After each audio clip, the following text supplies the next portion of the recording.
Ladies and gentlemen, welcome to another edition of the Playmakers Bar podcast. This is your boy Darnell Sullins, and on today, me and Trent, because Dallas is out enjoying his anniversary as he should. Trent from Unfiltered Assets came in, and we recapped the week one.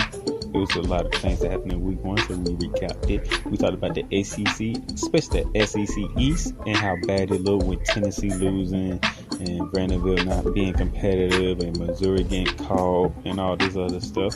And then we have a brand new top 5 of the group of 5 list. Be looking out for that one. And we get you ready for week 2 with Cincinnati, Ohio State, Texas A&M, Clemson LSU, Texas, Stanford, and USC, and some more games. So it's jam-packed. We're going to get you ready, but we're going to get you in about 40 minutes. So sit back, relax, and enjoy the Playmakers Bar podcast, Castle Football Edition.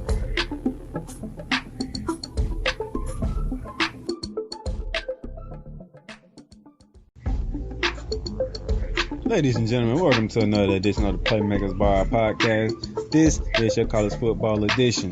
We're talking college football here, and on today, my partner Dallas is not here. He's out enjoying his anniversary, his 1 year anniversary of being a married man. So today, I have Trent here from Unfiltered Assets. How you doing? I'm good. How are you? Doing good. I'm doing good. As you know, week 1 is in the books, so we're gonna recap week 1. We're gonna talk about the SEC, and we're gonna get ready for week 2. So to recap week 1, Trent, what was the biggest standout to you from week 1? The biggest standout had to be the struggle of the SEC East teams, in my opinion. You had teams like Tennessee, they're struggling really bad. Missouri, Vanderbilt. I mean, they were playing Georgia, but they really didn't put up a fight at all.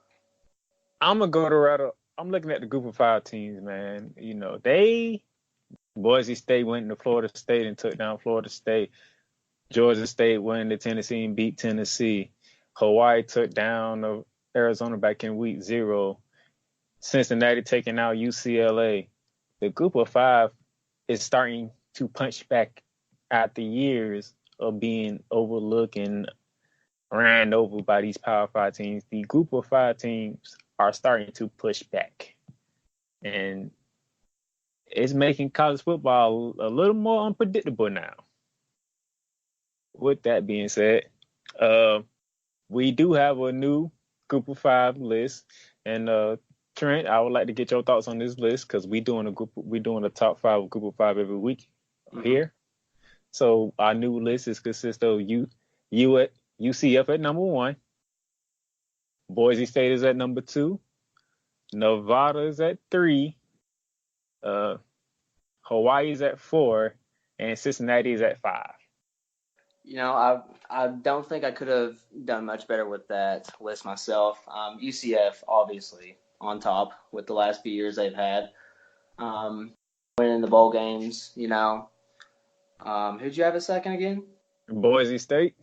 Yeah, I mean, they went in, and if you actually read the story on what actually happened to them, the conditions they had to practice in, and they went in there and beat a team like Florida State, you know, kind of embarrassed them, honestly.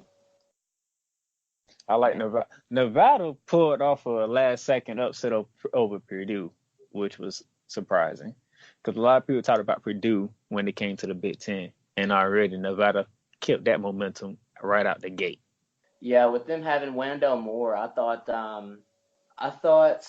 him being the X factor would have helped Purdue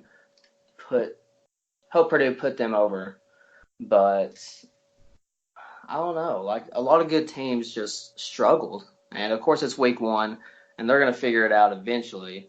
But it was just really surprising to see how many upsets, and especially from that group of 5 we was talking about. You know, they were taking down some pretty big teams. Well, me and Dallas, we talked about Hawaii last week when we were recapping week 0 and what happened against Arizona. Cincinnati continued the struggles of Chip Kelly up in UCLA. They could just continued it. So, but they have a big game this week that we'll get into later.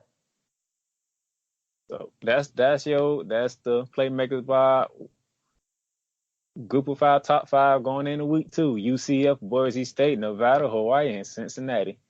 Now we're gonna see if all these teams can stay where they at, or we're gonna have some more changes coming after week 2. As we shift gears, so we're gonna get back into the Southeastern Conference, as Trent brought up earlier about the Southeastern Conference East Division. It was not a good showing for this conference, as most people would consider the best conference in college football, and it did not have a good showing.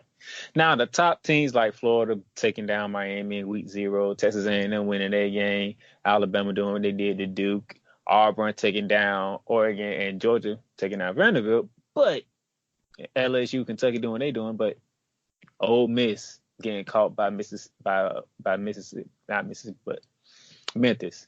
As I mentioned earlier, Georgia State catching Tennessee. Arkansas barely escaping Portland State. And the Kelly Bryant era got hit already because they went to Wyoming and they got caught. It's not a good start for the best conference. Trent? No, especially not for the SEC. So as you said, like the top teams, they showed out, of course. But when you look at teams like Tennessee, and the Georgia State game, the offense, in my opinion, I think they really did play good enough to win that game, but it was really on the defensive side of the ball that tore them down. And looking at my notes, they gave up 17 points in the fourth quarter, and they gave up 24 points total in the second half. And when you give a team like that, like Georgia State, when you give them hope early in the game that they can win the game, they're going to go into halftime and come back out and play even better. So those types of teams, you got to put them out early, or else it's going to be a long game. And same thing with like teams like Missouri, Wyoming. Missouri, Kelly Bryant, big expectations on the season for him, and I think he played really great. 31 for 48, 423 yards, 2 touchdowns. But the thing that really got them, Kelly Bryant did throw an interception and lose a fumble, and they also lost a fumble from Larry Roundtree III. But the thing is they couldn't get any pressure on Wyoming's quarterback. They recorded 0 sacks and only 2 tackles for a loss. They forced 0 turnovers, and they let Wyoming go on a 27-0 run in the second quarter. So when you let these, as I said earlier, when you let these teams start off hot and give them confidence, it's really going to be a long day for you regardless. Now I can flip that because South Carolina got caught by North Carolina. And from what I'm looking at, they was up 20-9 going to the fourth quarter. So how do you let North Carolina rip off 15 unanswered points to win the game in the fourth quarter? Well, I thought about that, and the only answer I could come up with was the Mac Brown effect. He's finally back in college football, and I think he's had such an impact on that team. And if you watch the post game interview on the field, he got emotional and stuff. So he was really happy for his guys. He said, and I quote, "These guys made tons of mistakes, but I don't really care. We'll work on them later," unquote. So I really do think it came down to coaching. I mean, some people from last week's poll that I did was interested in Georgia Vanderbilt. I don't know why, because I knew what was going to happen, and Georgia didn't disappoint. 30-6 to Vanderbilt. That's pretty much what I expected. But yeah, got a 13. Auburn. Go ahead. Auburn took down Oregon. Yes. Did Auburn just won the Pac-12 officially for the rest of the year, as they did last year when they beat Washington? Yeah. You say yes. So you saying the Pac-12 is done with Oregon losing to Auburn? For right now, yes. But you never know. Oregon could win out, and I don't think the chances of that are very high. But anything's possible. Because we was talking about the Pac-12 last week, and with Arizona losing to Hawaii, that was a bad start. And then Cincinnati catching UCLA even made it even more worse. But Utah helped bring it back with by beating their rivals in BYU. Washington did what they need to do. USC survived Fresno State despite losing their quarterback, JT Daniels. And you got Stanford still. But I think everybody was looking at Oregon. And I think everybody sees that when Auburn does it again to another Pac-12 team, it's like, what more do you want from the Pac-12? Yeah, that's very true. That's very true. And USC was kind of a dark horse for the Pac-12 in my opinion. But now with their quarterback out for the season, I just don't think it's in the cards for them. As we shift gears, I did something while going through the games of week one. I was trying to see who would be the front runner for the Heisman right now. At one point, it was Jonathan Taylor because what he did to South Florida was just ridiculous. Yes, that was not human what he did. But when you got the Sunday night in Oklahoma, Jalen Hurts put on a show. Ooh. What was it? And he wasn't even happy after it. I mean, so that makes me wonder he wants to do more damage. Yeah, I mean, especially what really impressed me with Jalen Hurts was really his pocket presence and his how comfortable he was in the pocket. Just striking time after time. He wasn't always relying on his legs, even though he did get 163 yards rushing. He was throwing strikes. Like 20 for 23, 332, 3 touchdowns, 16 carries, 176, 3 touchdowns. Yep. Against a Houston team who was looking at to be one of the favorites in the American Conference. Yep. So I can see right now Jalen Hurts is the front runner. You can argue between ETN from Clemson and Jonathan Taylor for second for me. Because both of those guys did put in some work. Yeah, for me, it's definitely Jalen Hurts right now. He threw for 3 touchdowns in that game. He also ran for 3 more, and he only turned over the ball once. And he won over this locker room with that game, I feel. There you go. That's the recap of week one. We got our front runners of the Heisman. We talked about the SEC. How it did not look good, but they have an opportunity to bounce back because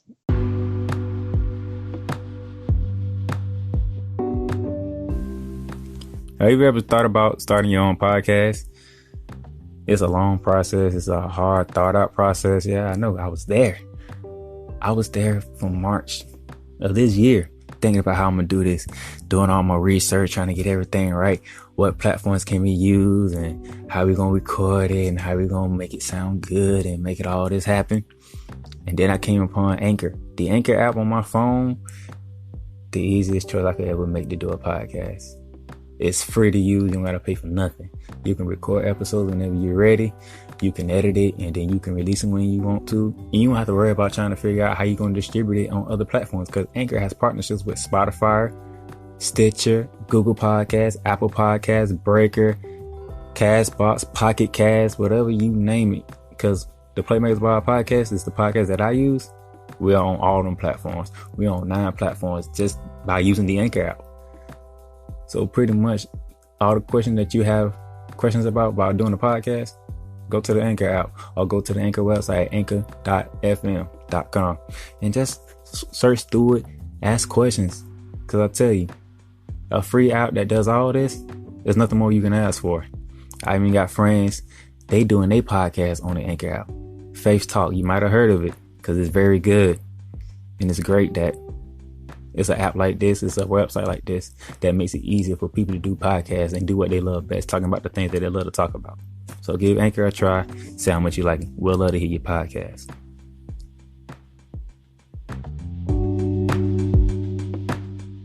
Week 2. There's some games for week 2. So let us start out with Cincinnati at Ohio State. Cincinnati's coming off a victory over Chip Kelly and UCLA, as we spoke earlier. But now they're going to Buckeye country, and Justin Fields looks everything everybody said he would look like after that first game. I mean, he was fantastic. He threw for 4 touchdowns, rushed for 1, I'm pretty sure, and 5 total touchdowns. That's the most from a debuting quarterback in Ohio State history. And I'm looking for not quite as big as a performance against Cincinnati, but I'm still feeling he's going to have an outstanding game. So you like Ohio State in that one? I do like Ohio State in this one. Ohio State is favored by 16. This could be a close game. You can't sleep on Cincinnati. Quarterback Desmond Ridder, 18 for 26, 242 yards with 2 touchdowns last game. Michael Warren the second, 26 carries, 92 yards, and a touchdown. So, I mean, this team can score and put up yards. But if Ohio State's defense comes to play, then I don't really see. I see Ohio State probably winning more than what they're projected right now. You know, my partner, he's going with Ohio State as well, and I guess I'm gonna join the team and go and make it 3-for-3 for Ohio State. Keep it like that. We're gonna stick into the Big Ten because when we first made our preseason top 25 group of 5, we had Army at number 2. They struggled against Weiss, but they came out victorious. So now they're taking a trip to Ann Arbor, Michigan to take on the 7th-ranked Michigan Wolverines. Yeah, I'm gonna stick with Michigan here. My initial thoughts was Michigan, and I flipped back and forth on it a few times today, but I'm gonna stick with them. Shea Patterson did great. Well, not great, but he did good. 17 for 29, 203 yards, 3 touchdowns. Zach Carbonet, 8 carries, 90 yards. If Shea Patterson continues that kind of play, they're going to remain as one of the top teams in the country. He struggled last year, and that's why they weren't really competing for the Big Ten. But I think he's improved a lot, and I see Michigan rolling in this game. My partner's picking Michigan, and of course I'm picking Michigan. I picked Michigan to win the Big Ten, so I have to roll with Michigan. Yeah, I can't jump off that bandwagon, so I got to roll with Michigan. Michigan get John Harbaugh, get it. Just do what you've been doing, but once you get to the end of the game against Ohio State, finish the job. Yeah. Michigan, they are favored by 22.5 points. So there you go.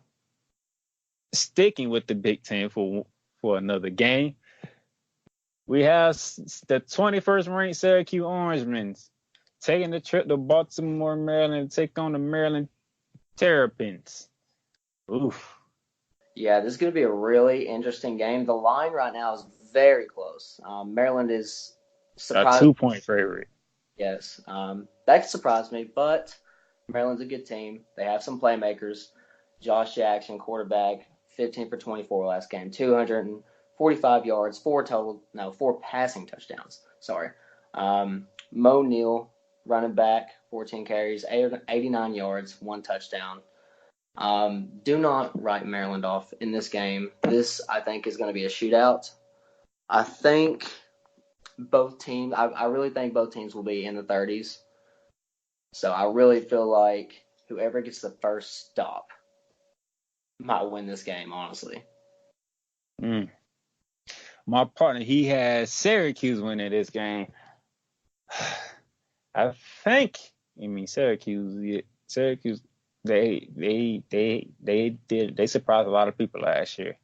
Maryland was surprising a lot of people last year too, but I think they got caught by some injuries, and especially that heartbreaking loss to Ohio State last year. I think derailed them from that because they should have won that game.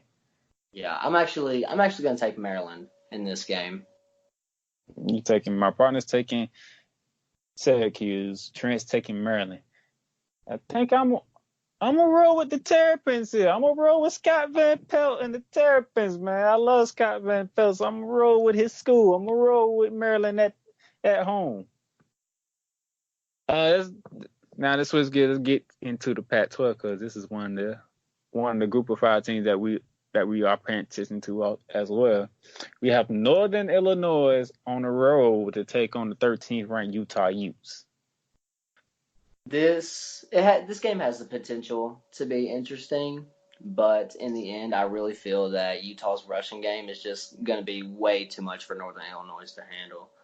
Last game, Zach Moss ran 29 times, 187 yards with a touchdown. I mean, and that was against, who was it against? BYU Yes, it was against BYU. rivalry game.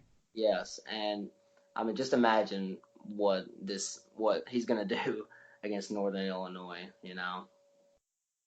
Northern Illinois is good to get you one of your biggest upsets of the season now. That's why I said it had potential to be interesting.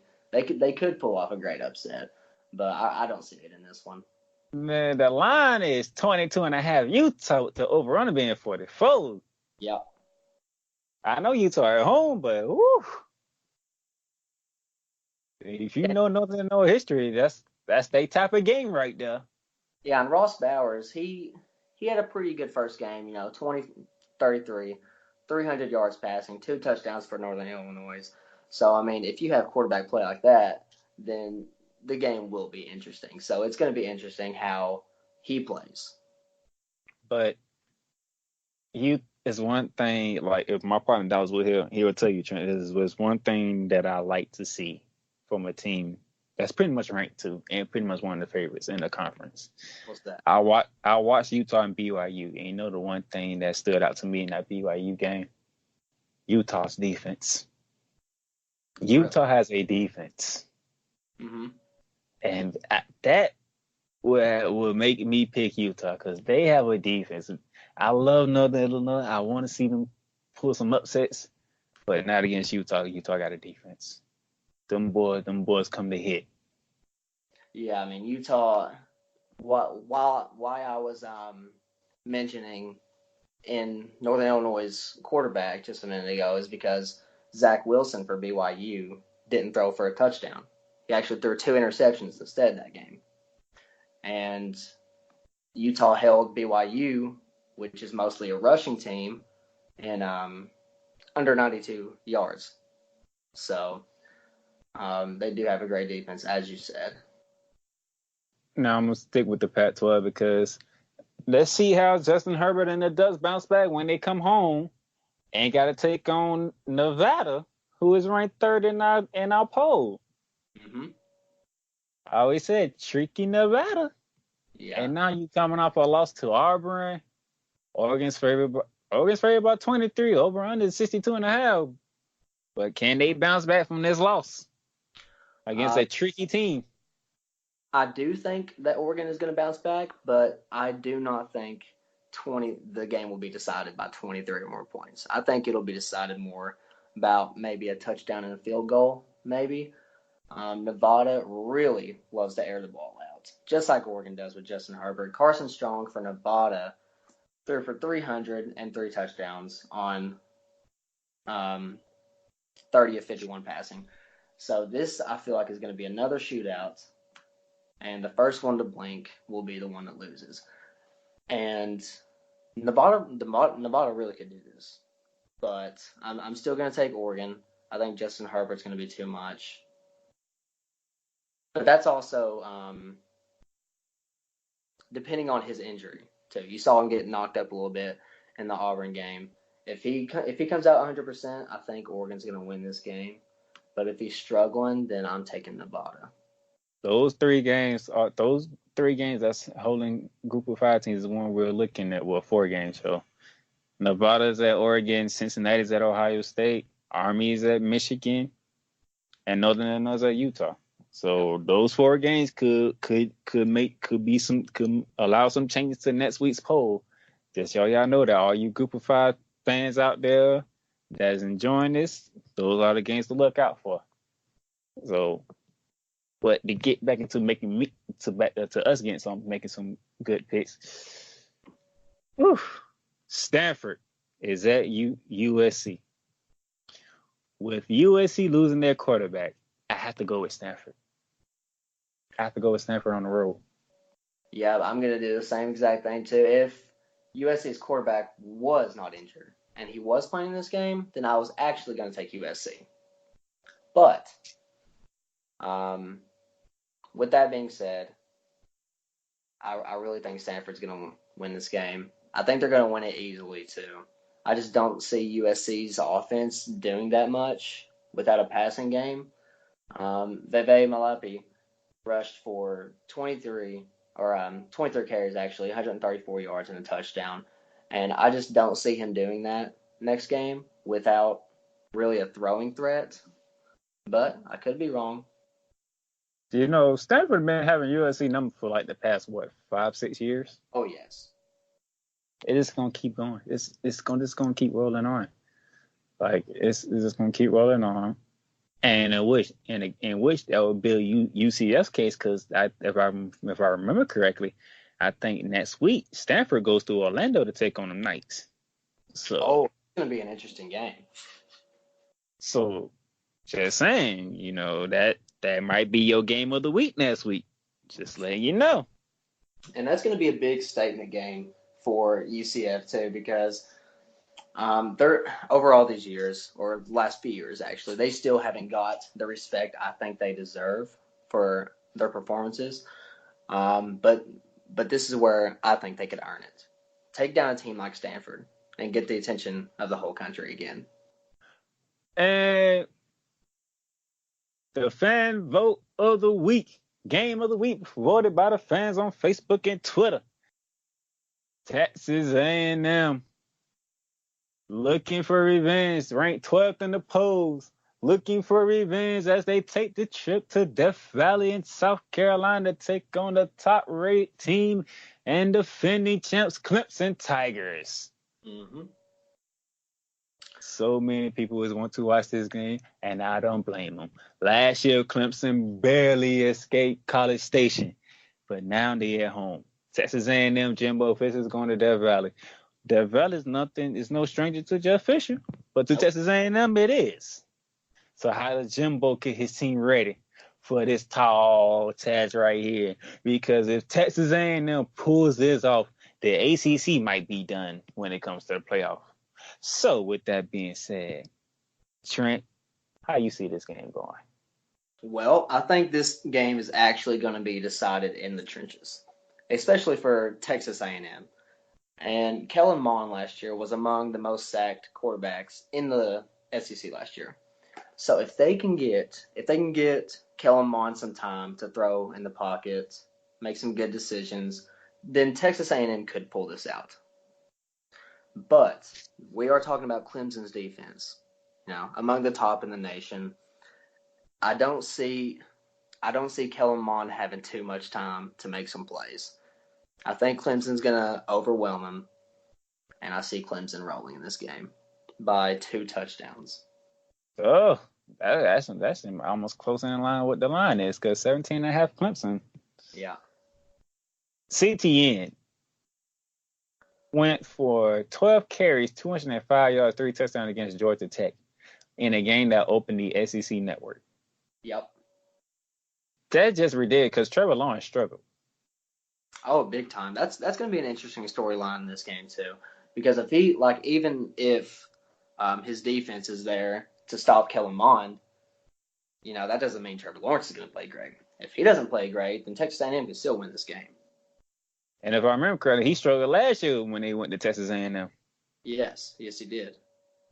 So if CTN doesn't get off, and I don't think he will get off the way he got off on Georgia Tech, Trevor Lawrence, you the Heisman favorite going into the season. You might want to look like Jalen Hurts is going for it. Justin Fields is coming for it.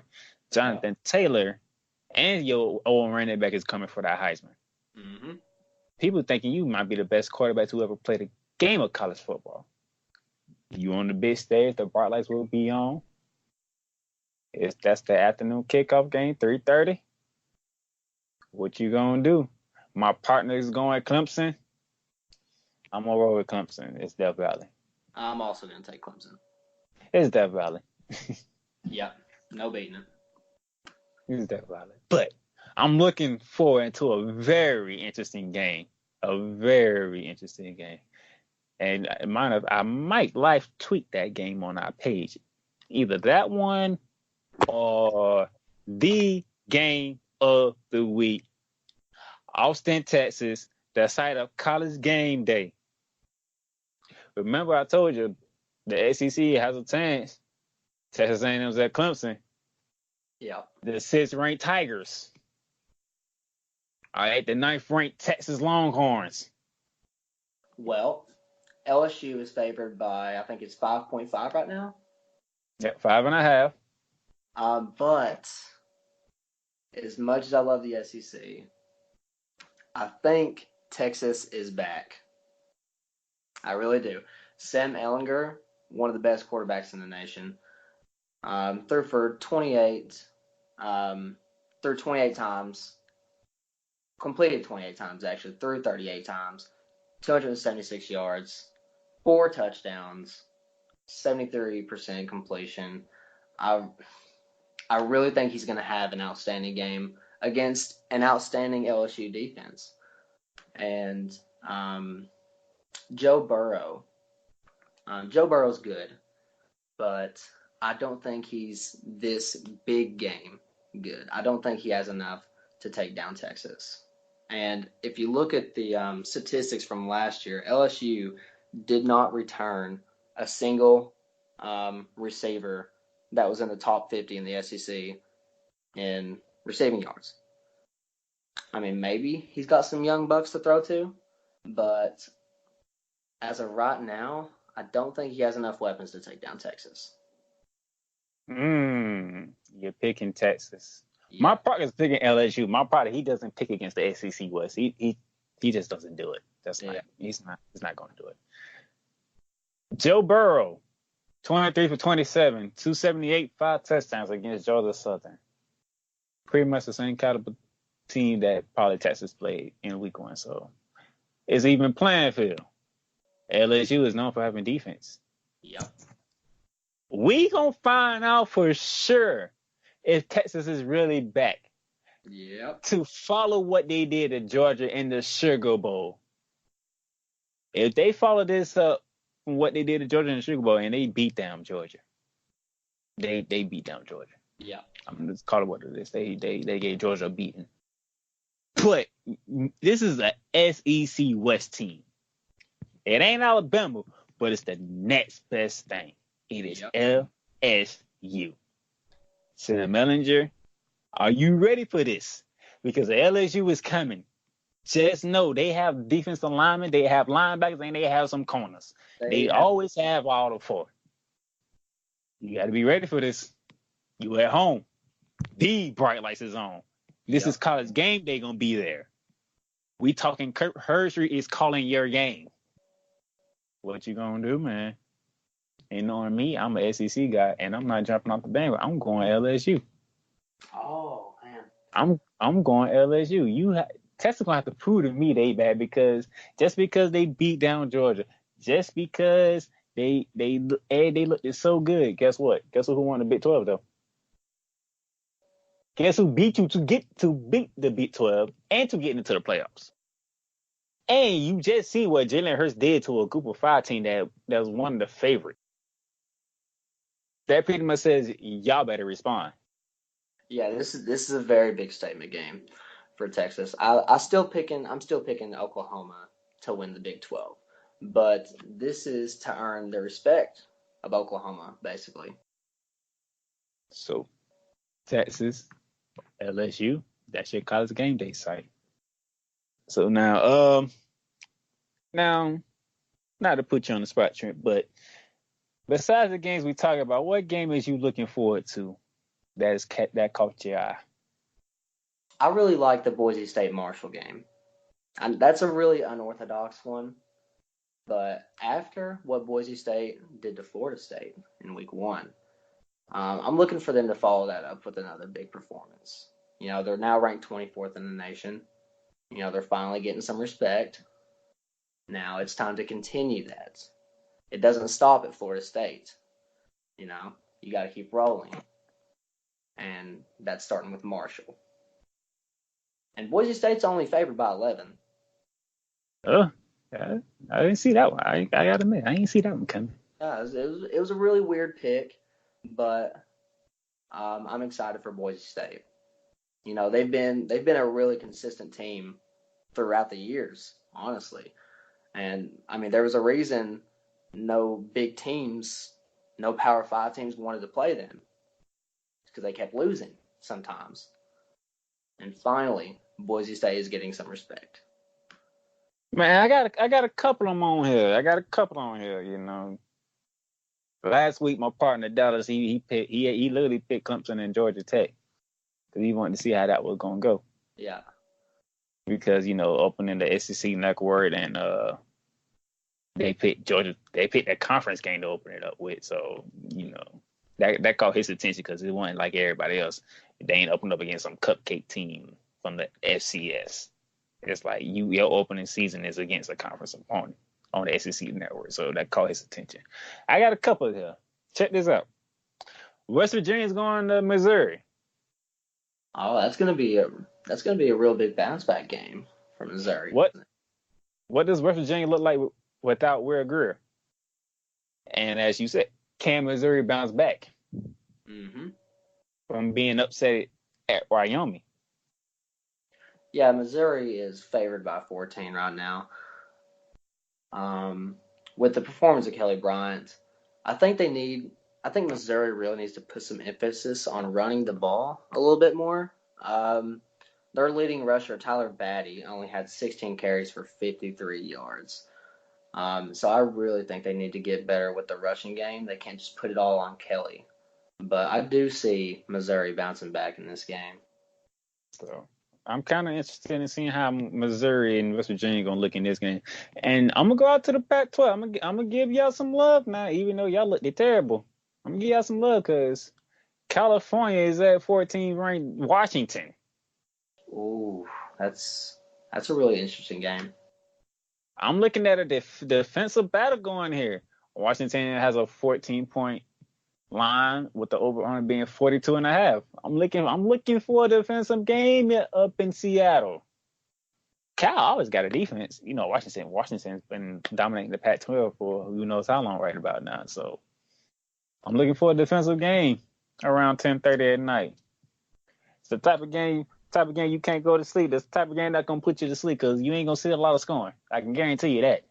Nope. And I'm gonna be staying up late to watch Jacob Eason. Former Georgia quarterback, transferred to Washington, had an outstanding game in week 1. 27 of 36, 349 yards, 4 touchdowns. But on the other end, Christopher Brown for Cal had 36 carries for 197 yards and a touchdown. So it would be very impressive to see both defenses kind of contain those playmakers. Ooh, that's going to be good for the Pac-12. See, the Pac-12, I'm going to give them this week. They got a good slate for the 10:30 slot. You got Cal, Washington, and Stanford, USC. I mean, yes, it's a very good slate. It's a very good slate. Not a lot of people on the East Coast stay up that late, but if you do, you got a couple of good ones to look at. So, hey, that's what it's going to be. There you go. We got you ready for week 2. We capped the group of 5 top 5 for us again. UCF at 1, Boise is at number 2, Nevada's at 3, Hawaii's at 4, and Cincinnati is at 5. There's gonna be some changes for next week's top 5. We're gonna see who's gonna stay in or who's getting dropped out. So I best believe I see you at UCF staying there because they playing for Atlanta. I'm pretty sure they might drop another 50 or 60 burger on that one. Yeah, and don't count out the Tennessee and BYU game either. Oh. See, they both have bounce back games. It's going to be interesting to see who wants this more and to see if Tennessee's already quit on the season. All right, BYU fans, Trent gave y'all a bone. Don't worry, we'll be patching to the group of 5. We got you covered. So, with that being said, look, if you haven't checked out, check out the NFL podcast. We're gonna get you ready for week 1. Week 1 was good. We're gonna see how everything goes. We're gonna recap all of it, starting with the Bears and Packers. So, looking out for that. And Trent, hey, it's been a pleasure, man. Oh, thank you so much for having me on, Darnell. It's been a pleasure. All right, we'll catch you next time. Have a good one.